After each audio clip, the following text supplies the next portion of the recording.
La plateforme nationale, réunie en Assemblée générale, suspend pour 1 mois son mot d'ordre de grève afin de donner une chance aux discussions à venir. Invite par conséquent les fonctionnaires et agents de l'État de Côte d'Ivoire à reprendre le travail dès lundi 30 janvier 2017 à 7 h.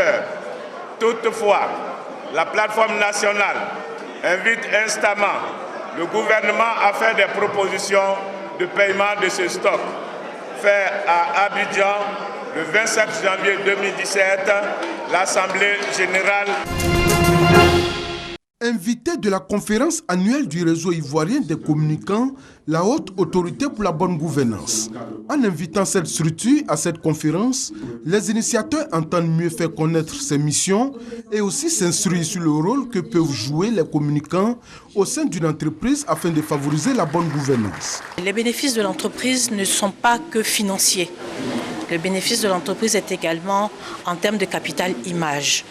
Et le rôle du communicant, justement, va aider avec un plan d'action structuré, stratégique, aider à booster donc l'entreprise au-devant de ses chiffres, au-devant de son image. Pour les panélistes, il est important de doter toutes les entreprises d'une équipe de communication. Pour eux, en le faisant, cela rendra leurs actions plus visibles pour faciliter la bonne gouvernance. Plus les acteurs sont informés sur leurs droits et leurs obligations, et plus l'information elle est passée à tous. C'est en cela que la communication est au centre même de la bonne gouvernance. Parce que plus les agents économiques sont informés, et mieux on a des dérives, mieux on a des comportements qui sont contraires aux valeurs de bonne gouvernance. Représentant le président de la Haute Autorité pour la bonne gouvernance à cette cérémonie, le professeur Ouraga Oubou n'a pas manqué d'encourager cette initiative. Pour lui, la communication est un élément central de la bonne gouvernance. Par cette initiative, vous contribuez au renforcement de la gouvernance des entreprises locales et l'organisation des présentes assises sont de bon augure pour la prévention et la lutte contre la corruption et les infractions assimilées. Le réseau ivoirien des communicants RICOM s'est donné comme objectif de créer un cadre d'échange sur des thématiques d'intérêt général et proposer des solutions concrètes et pragmatiques pour l'amélioration continue des processus des métiers des communicants, marketeurs et commerciaux. Le RICOM a vu le jour en février 2015. Après avoir fui son pays, la Syrie, à cause de la guerre, Tamem est aujourd'hui un pâtissier heureux à Berlin. Il est arrivé avec sa famille il y a 2 ans en Allemagne et a vaincu la bureaucratie allemande pour ouvrir sa propre pâtisserie syrienne. C'est très difficile de trouver du travail en Europe et en Allemagne. Donc on a pensé, allez, faisons quelque chose ici. On a ouvert il y a 6 mois et tout va bien. Un nouveau départ après avoir baissé le rideau de la grande pâtisserie familiale à Homs, fondée il y a plus de 40 ans par son père. Les combats féroces dans l'ancien bastion des insurgés ont poussé la famille sur la route de l'exil.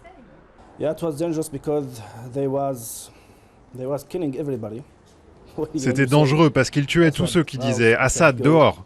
C'était très dangereux, c'est pour ça qu'on a fermé le magasin fin 2011.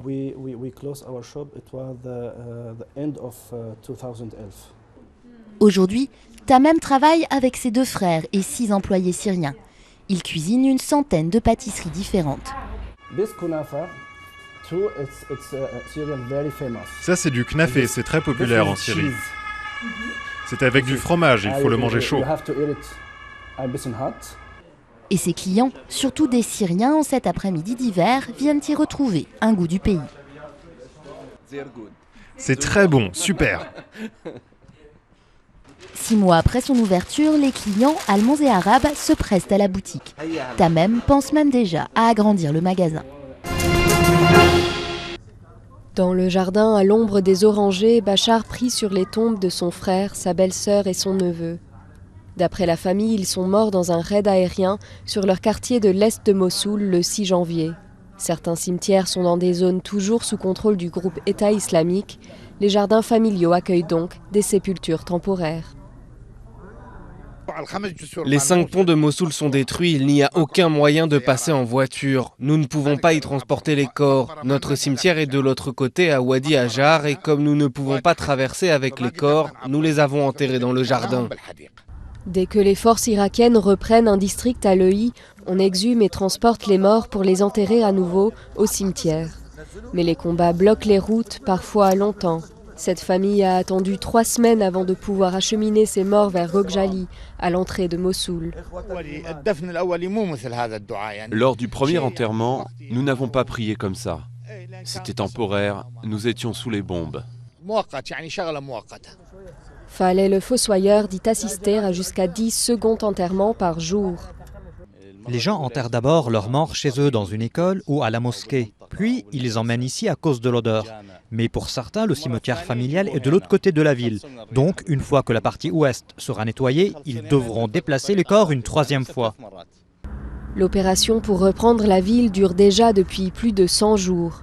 Et les humanitaires craignent que la prochaine offensive sur l'ouest de Mossoul soit encore plus meurtrière pour les civils. Les courses hippiques en Argentine génèrent des millions de dollars par an. Et ceux qui ont le privilège de monter les chevaux les plus performants touchent leur part des profits. De quoi faire rêver nombre de jeunes Argentins prêts à tout pour se sortir de la pauvreté. J'aimerais pouvoir m'acheter une maison, pouvoir aider mon père, mon frère et continuer à monter tant que mon corps me le permettra. Dans l'un des hippodromes les plus sélects d'Argentine, ils sont une dizaine à faire leur classe en attendant de pouvoir jouer dans la cour des grands. Pendant 18 mois, ils se soumettent à un entraînement intense pour apprendre à dominer leur cheval, mais aussi leur corps. Tout bon jockey ne doit pas peser plus de 50 kilos. Et pour la leçon d'humilité, ils sont payés l'équivalent de 2 $ par jour pour s'occuper des chevaux. La gloire est toutefois à la portée de ceux qui sauront suivre les conseils de leur mentor, l'ancien jockey Héctor Libre. Ces 12 dernières années, ses anciens élèves ont remporté 8600 courses. Après avoir fait leur classe et les sacrifices nécessaires, ils font leur bout de chemin et en 1 an, ils peuvent s'offrir une voiture et une maison. Il n'y a pas beaucoup de métiers qui t'offrent cette possibilité. Si les premières victoires d'un jockey peuvent lui rapporter jusqu'à 300 $, un seul triomphe à une course majeure peut ensuite lui permettre d'empocher des millions.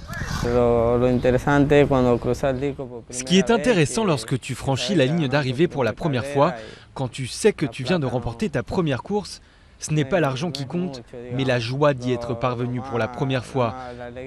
Et ça, c'est la meilleure chose qui puisse nous arriver. Les jeunes jockeys doivent toutefois se méfier de la gloire éphémère d'une telle victoire. Comme le répète souvent Hector, ce sont les chevaux qui gagnent les courses. Les jockeys ne font que les guider jusqu'à la ligne d'arrivée.